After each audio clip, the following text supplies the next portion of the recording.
Salam sejahtera dan selamat datang sekali lagi ke channel ini, Current Sphere MY.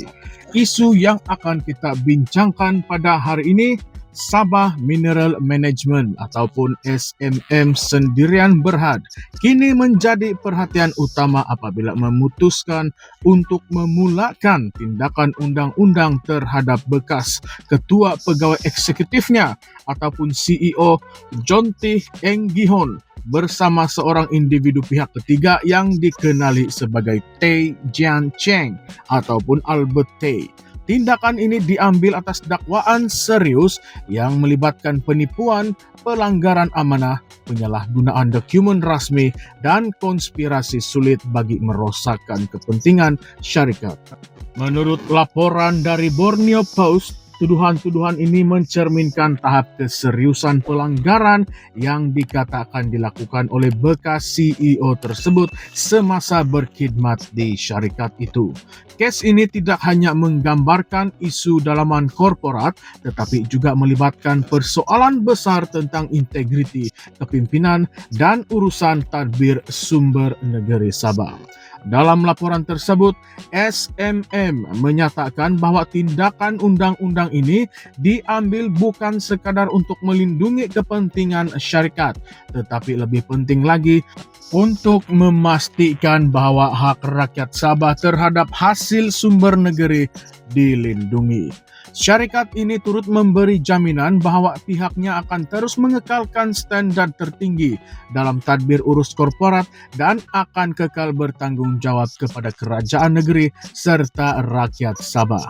Sebagai langkah tambahan, laporan mengenai salah laku John Tee bersama dengan dakwaan wujudnya pakatan sulit dengan pihak ketiga telah diserahkan kepada agensi penguatkuasaan seperti Suruhanjaya Pencegahan Rasuah Malaysia SPRM dan polis untuk menyokong siasatan yang lebih meluas.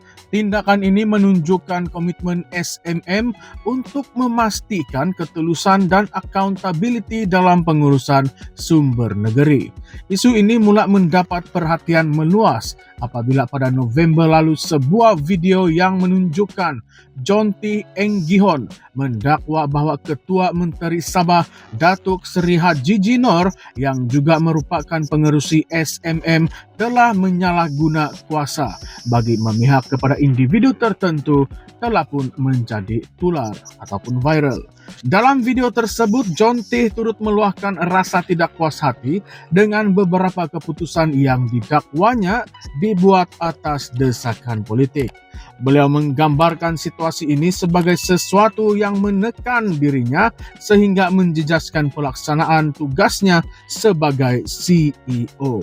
Kenyataan ini bagaimanapun mencetuskan pelbagai reaksi, termasuklah kritikan terhadap integriti kepimpinan SMM.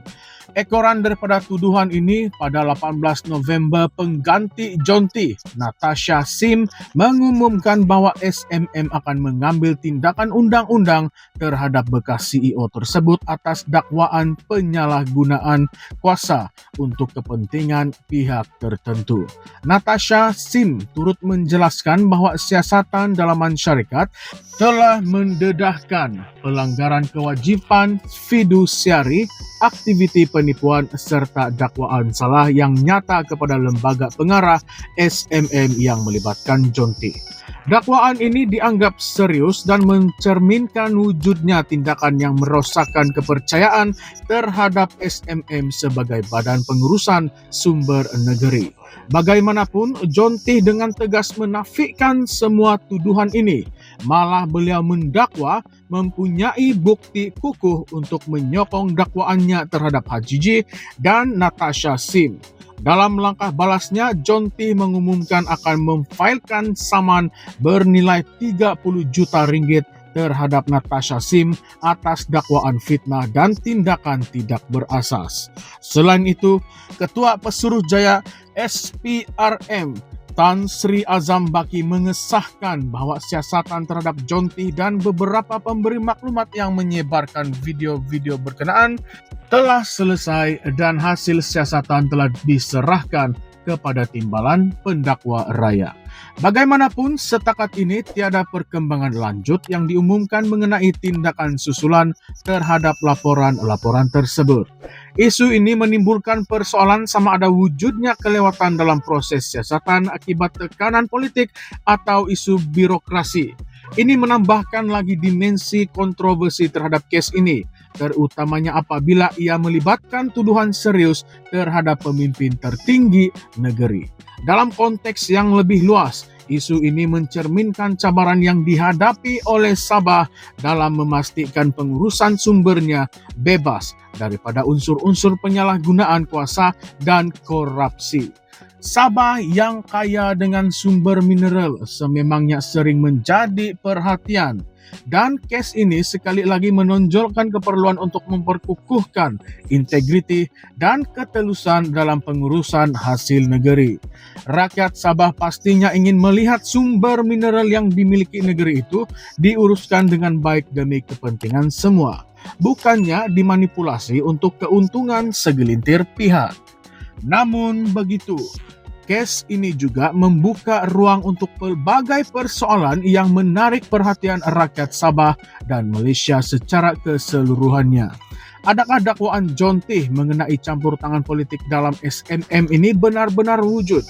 Jika iya, sejauh mana ia telah menjejaskan urus tadbir korporat di Sabah?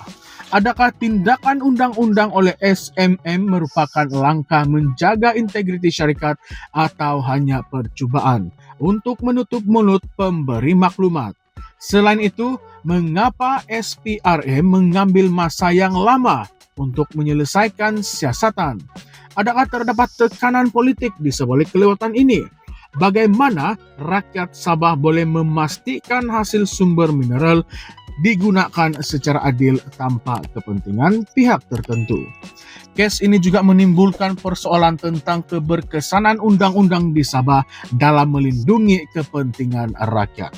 Walaupun langkah undang-undang telah diambil, adakah ini cukup untuk memulihkan keyakinan rakyat terhadap pengurusan sumber negeri? Bagaimana pula dengan tindakan terhadap pihak ketiga yang didakwa juga terlibat dalam konspirasi ini? Adakah mereka juga akan dikenakan tindakan yang setimpal? Oleh itu, persoalan tentang integriti kepimpinan negeri turut menjadi perhatian. Jika benar wujud campur tangan politik, bagaimana ia akan mempengaruhi reputasi ketua menteri dan pentadbiran kerajaan negeri Sabah secara keseluruhan? Audiens Current Sphere MY, kami ingin mendengar pendapat Anda mengenai isu ini.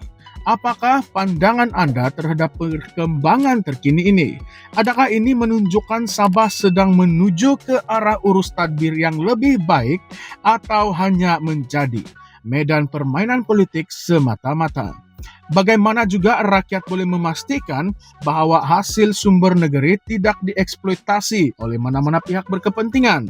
Adakah tindakan undang-undang ini benar-benar menunjukkan komitmen kepada ketelusan atau hanya sebuah langkah defensif untuk menutup kelemahan?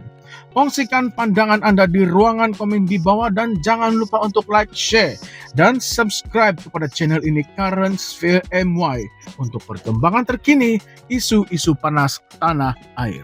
Sekian sahaja untuk video kali ini. Terima kasih semua.